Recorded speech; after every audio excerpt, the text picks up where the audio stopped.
Hey everyone, welcome back to the Thinking Crypto channel, your home for crypto news and interviews. Guys, I've got some great news to share with you. On the Bitcoin daily chart, we are seeing a bounce. Could this be the support that we need to move upwards?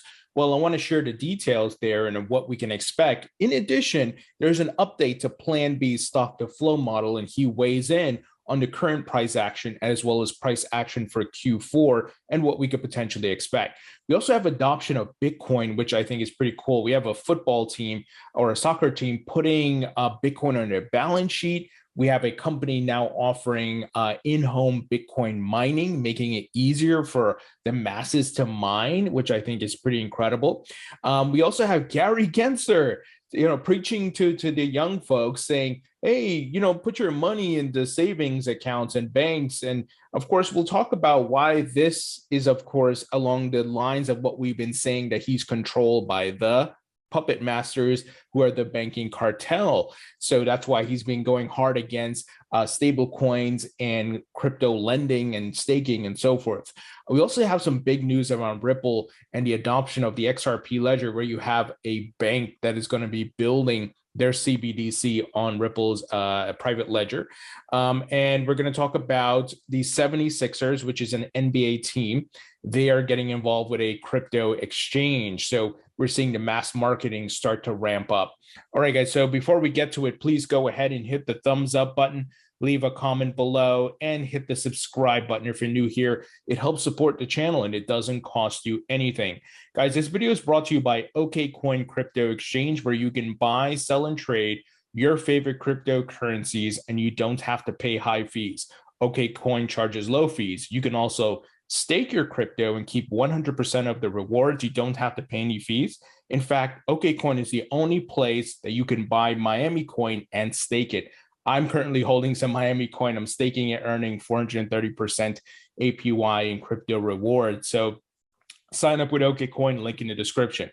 All right, let's take a look at the market here. We are seeing, once again, as I said, that bounce for Bitcoin, and the rest of the market is following that. The market moves with Bitcoin, whether you love, hate, or whatever, you're neutral about Bitcoin. These are the facts. So if we look at the weekly chart here, we're still showing that red candle. These are the red candles I was preaching about before we even had the correction, that, hey, after that significant move up with five, green candles, we got to have a pullback, build support levels before we work our way up. Now, if we take a look at the daily chart here, you can see the bounce. Here's the respective green candle here on the daily chart. But as always, I'm cautiously optimistic. It has to prove itself, because this could, not go the way we think. But, this is the micro level. Macro level, we are still on track to higher prices. It's just a matter of patience and going through these cycles. And these cycles happen, once again, on the micro and the macro level. And in fact, PlanB, the creator of the Bitcoin stock to flow model, he had a couple of tweets I want to share with you guys. He said, in June, I sketched the rough path of how Bitcoin could go towards its stock to flow target of $100,000 in December. Just confirming we are still on that path, in my opinion. So showing the price points that in September, we would close at 43,000. October, we close at 63,000. November, we close at 98,000, and December, 135,000. Now, I will be so happy with those prices. For sure, I'll be taking profits, right? And remember, there's nothing wrong with taking profits. Certainly have a plan. If you haven't seen my crypto cash out plan, check it out, link in the description. I'm not cashing out all of it. I'm keeping some long-term. I'm staking and lending, some earning interest, but I'm taking profits to do different things. He also tweeted the following not too long ago. So what will Bitcoin December closing price be? Stock to flow model says 100K.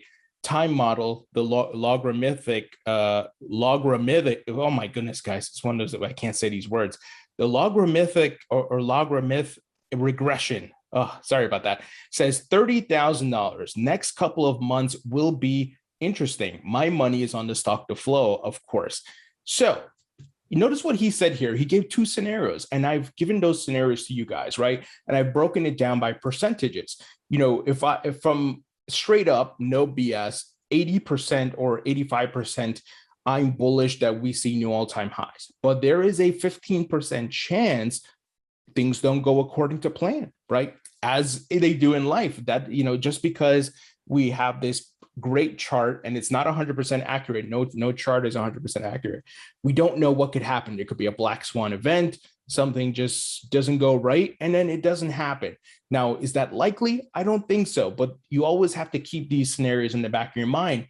You become even keeled, right? You're not too high, you're not too low. And you're watching closely, and like I said, cautiously optimistic, right? And this is where you need to have a plan, so depending on how things go, what you're doing. If you're okay, we didn't hit the price yet, okay, maybe we have another 4 or 5 months to go before we hit the new all-time highs. There are some people like Benjamin Cohen, who I believe he commented on PlanB's items here, if I can find it. Okay, I'm not sure he did, but he's a really great YouTuber by running the channel Into the Cryptoverse, and he does great technical analysis. Has the theory that there's going to be lengthening cycles, that we're not going to peak or have a blow off top like we did in 2017 in December. Rather, it will spill into next year. Is that possible? Sure. Is that very likely? I don't think so. But once again, it's these different theories and hypotheses that we have to keep in mind. And don't remember, if anyone is saying this is how it's exactly going to happen and there are no other chances of other scenarios playing out, be careful with those people, right? They're most likely lying to you. They're trying to manipulate you. So you have to be able to look at all these different things and then put essentially a weight to them, a percentage. How likely is this to happen? So I hope these things that I'm sharing are helping you guys who are new to the market to understand how market cycles work and potential scenarios that play out. But like I said, personally, from my own research, not my emotions, if I was emotional, I'd say Bitcoin's going to 100,000 next month, right? That's obviously not likely, but I could pump that all day and have people FOMO in and go crazy, but that's not realistic. I'm here to make money. I'm here to be spread facts and these trends, and we have to look at the data. So we'll see what happens. But nevertheless, I personally bought the dip, not financial investment advice, and Cathie Wood of ARK Invest did as well, buying over 200,000, or excuse me, over 204,000 Coinbase shares in the last 2 days. This tweet is from earlier today. So she also bought a whole bunch of Robinhood shares. And today, in fact, Robinhood announced that they're going to be adding the ability to withdraw crypto, so a wallet feature. Now, they haven't had that before, right? And I think Robinhood and even PayPal, they see that exchanges have a huge competitive advantage over them because of this, because people want to custody their own crypto. And I recommend you keep the majority of your crypto on a hardware wallet like a Ledger Nano X. I personally do that, but do I have crypto on certain exchanges? Yes, but is it the bulk of my portfolio? No, because I'm swing trading, I'm staking, things like that. And I use reputable exchanges, those that have insurance and are, well-known and so forth. So interesting that Cathie's buying the dip here. Wow, check this out, guys. Dutch football giant PSV confirms it's now holding Bitcoin on its balance sheet. This is a sports team, guys, soccer team. This is amazing, man. It's pretty cool what's happening, how Bitcoin's being adopted as a hedge against inflation. And it's just different companies of all walks. And I mean, obviously, this is a sports team. So I'm just amazed by all these things, right? And it started with MicroStrategy, then Tesla, and a slew of other companies. Now, check this out. Want to mine Bitcoin at home? Compass Mining now sells single ASICs. We are seeing a renaissance of home mining, said Compass Thomas Heller. This is very interesting. And I tweeted about this, but I didn't share it on video. I have a family friend who is an architect. Many of his clients are wealthy, and he's been telling me a lot of them are getting into mining and they're getting into crypto and so forth. And I was pretty amazed when he told me about that. And I think we're seeing a lot of folks are looking to grab as much as they can, whether they buy the assets, mine them, invest in the companies that are building the infrastructure, of course. So This is very, very interesting. Bitcoin mining began as a cottage industry with individual miners able to run Bitcoin on a laptop. Over the years, the technology became more specialized and sophisticated, with large facilities taking over the industry. But with the launch of its home mining program, Compass Mining is betting that individual Bitcoiners will want to participate and profit from Bitcoin mining once again. Bitcoin miners play a key role in securing the Bitcoin blockchain. Okay, I'll skip this. You guys know about all that. But Compass's new retail program will allow individuals to buy a single application specified integrated circuit, also known as ASIC, mining rig that they can set up at home rather than having to buy them in bulk from the manufacturers. Brands include What's Miner series from MicroBT and Antminer series from Bitmain, offering 78 to 95 terahashes per second and ranging in the price from $8,100 to $10,400. This is interesting, guys. Look, I need to look into this, but it does sound appealing to me. But it has to make sense. You have to be in an area where there's cheap electricity, or you're willing to pay or mine at a loss at this point and hold the Bitcoin for higher prices so that you make a profit. This is something to think about and to look into, but I can see a lot of people getting into this, guys, as Bitcoin and crypto goes mainstream. So while you personally may not be into it, there's going to be a certain demographic that's going to do it. And look, maybe some noobs too will do this and not realize the electricity. But hey, if you're in a town or a city, whatever, that has low electricity costs, go for it. Or maybe you have the ability to set up some big solar panels and just feed into your mining rig, go for it. I certainly would. The economics have to make sense, right? All right, Gary Gensler, this guy. Oh my goodness. He put out a video talking about saving money. He's like, whether we're starting off our freshman year of college or getting ready to graduate soon, I bet that most of us are thinking about money in one way or the other. My two pieces of advice: start saving early and save regularly. Obviously, he didn't talk about crypto, but he's trying to tell people to save. Want to guess why he's saying that and where people keep their money in general? In the banks. And now look at the parallel, what he's doing. He's trying to stop Coinbase Lend, stable coins, and different, and we see BlockFi and Celsius are under attack. See what's happening here? So he's pushing the agenda of the banks who are feeling threatened. Now, folks in the crypto industry weighed in. Travis Kling said the following. He said, in response to that, but don't save 4% on crypto savings account. Save 0.03% in your checking account, or save 1.3% with 10-year treasury. So obviously the returns on the traditional savings accounts, it's garbage. It's next to nothing, right? And these banks are the ones that are making the premium on these things. They're lending the hell out of your money and betting with it, significantly, but you're getting paid, bullshit, right? Here, Michael Arrington said the following: but only officially sanctioned bank coins, stay poor and shut up. So I think everybody sees the bullshit from Gary Gensler here. That's what it is. We got to call it what it is, right? If you are someone who has common sense and at least average IQ, you can see what this man is doing here. We see the propaganda he's pushing, and it's unbelievable. But I guess, once again, controlled by the banking cartel. He is a puppet, and his puppet masters are the banking cartel. Huge connections to Goldman Sachs, of course. Now, Charles Gasparino continues to beat the drum, doing investigative reporting. And he tweeted today, coming up at 12:30 on Team Cavuto, which is Fox Business, I'll be discussing the latest developments in the SEC versus the crypto saga. We've spoken with securities lawyers, key industry players, academics, and members of the crypto community who say the SEC is sending mixed messages to investors. Of course they are. Even as we talked about yesterday, Hester Peirce of the SEC is like, there's no clarity. Gensler's out there, oh, there's clarity. Like, dude, you even among your own ranks, people are clearly, saying that that's not the case. The entire crypto industry, you have congressmen and congresswomen, senators, all calling him out. So this is just straight up bullshit. And I like what Caitlin Long, and I'll be interviewing her pretty soon. She's a very smart lady. In response to some folks saying things about, I think it was Matt Levine. Yeah, he was the one that was saying something that, literally. Let me back up a sec. So just make sure I read the whole thing here.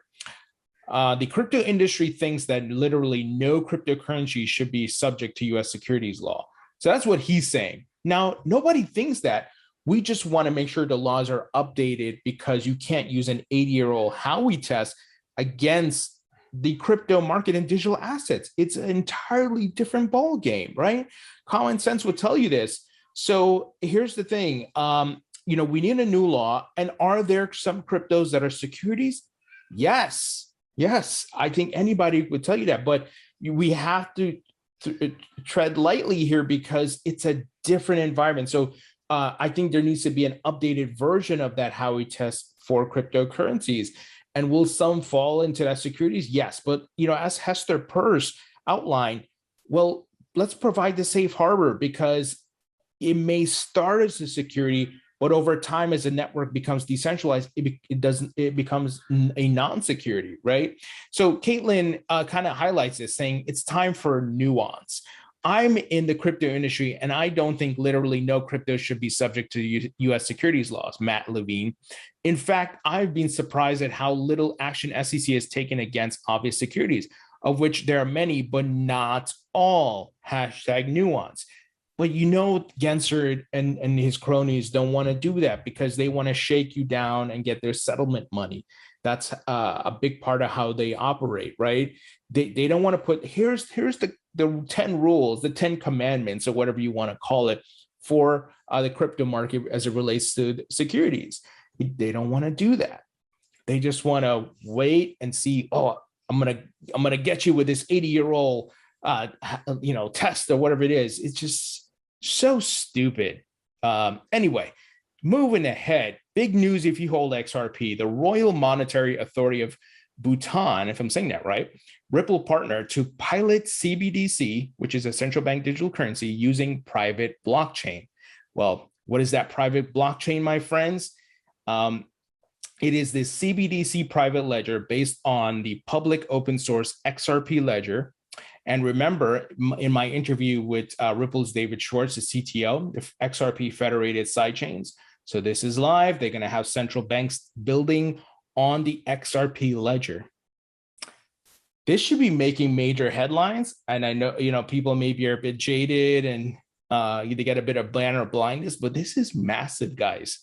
And look, I hold Algorand, and we know the Bahamas, the Marshall Islands, not the Bahamas, are building their CBDC on Algorand. And I'll be interviewing Sean Ford, the COO at Algorand, soon. But this is massive, guys. I mean, the biggest of the biggest here, building on the XRP ledger. And of course, Ripple's partnered with like 50 plus central banks around the globe and different banks. So this is bullish. Now, notice it's happening overseas, not in the United States, because of the bullshit SEC lawsuit, guys. So very bullish news here, if you hold XRP, and I think we're going to see more and more folks building on the XRP ledger. Now, remember what I've been saying for years, if you've been a subscriber to this channel, going back to the old days, that mass marketing is coming? Check this out. The NBA Sixers, the Philadelphia Sixers, I'm a big basketball NBA fan, so they have become the second NBA team to ink crypto ad patch deal. The Philadelphia team will sport the Crypto.com logo in its jersey starting this season. Guys, we're just seeing partnerships and different things being inked here. Tom Brady, Steph Curry with FTX, and it's amazing to see this happening. And there are millions of dollars being paid to these folks, and there's a reason. Mass adoption's coming. They're gonna, all these crypto companies are gonna market to the hell out of the public, and this is why we're still very early. So pretty amazing to watch this happen. Finally, Fidelity Digital Assets, obviously the crypto arm of Fidelity, they tweeted the following today: digital assets are increasingly appealing to European institutional investors, according to new data from our 2021 Institutional Investor Digital Assets Study. So we're seeing demand globally, and it's great to see this type of data, right, coming out from these quality types of players in the market. So once again, we're still early. And this is why you need to have a macro level view on the market, be patient. I think a lot of people get impatient, and then the volatility scares them away, but there is life-changing money that could be made here. And I think when we head towards this new peak, depending on how much your crypto you're holding or when your entry point was, I think certainly some wealth can be built here. And I'm personally, like I've said in my Cash App video, I'm looking to pay off my mortgage and become debt free, and obviously take some of that money and invest it as well, put that money to work. So it's not going to go sit in my bank, right, and get debased by inflation. I'm going to put that to work. I'm obviously going to continue to stake, lend my crypto to earn interest and crypto rewards, and holding some crypto long term for future bull runs. And once we hit that bear market again, I'm going to be scooping up, buying the dip, guys. That's my plan. Just being transparent, not financial investment advice. And obviously, don't worry. Even if I make life-changing money, I'm not going anywhere. I'll still be doing videos because I'm passionate about the technology. I love the idea of blockchain and crypto, and I think it'll change people's lives, and it'll fix a lot of problems. I think it'll bring hard money back to the market. And when I say bring it back, gold was obviously a version of that, but yet there is still gold to be mined. But at least we know with the blockchain, like Bitcoin, it's hard cap, and certain coins hard cap, right? You can't produce more of it. And then you have other models which produces more, but they're staking. So it helps reduce the inflation, so to speak. So the future is bright. Be patient. Once again, you take your emotions out of it. It took me a while to learn that, to take my emotions out of it and look at just data, analytics, and trends, and just sit back, and then sometimes step away from the market. So I'm not worked up by it, because the volatility can work you up, right? It has an emotional toll on you. So sometimes it's good to just step away, and just when you need to go back to it, go back to the data, right? Not just tweets, but okay, let me look at the history, the movements, the price, the trends, who's investing, who's building, what are the regulators saying, what are the governments saying, so on and so forth. Stick to the reality of the situation, right? All right, guys, let me know what you think. Leave your thoughts and comments below. Hit the thumbs up button, share this video, and I'll talk to you all later.